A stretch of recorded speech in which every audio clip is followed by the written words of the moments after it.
قلت مشكلوك حل دخوزيج مشكلة خورو يسوع هات صار عرضي معنى مشكلة حل ذا اعلانيج صفر ايوب بابا ايوب دبي الياكيد قارم مشكلة منو تافو حلك يا رب كاستنا دستي خو دين اسار منو سارتا رمزك الشرع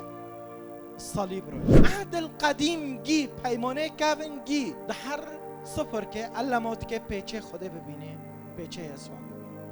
أليس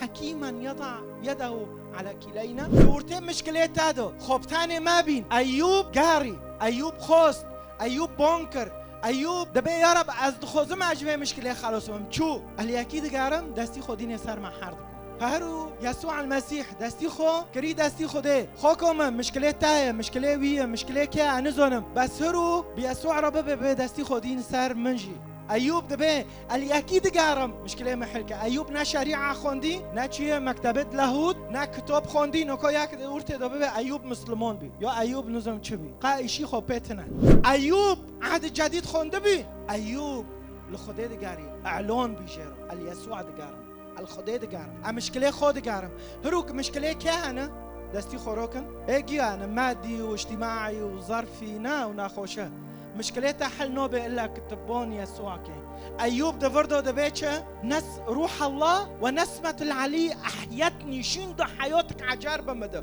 إدراكي روحي تعفد روحي إيه أيوب فاكري وإيش ده عم دبينن تشالو ددو دبيتشا من نوكوت دي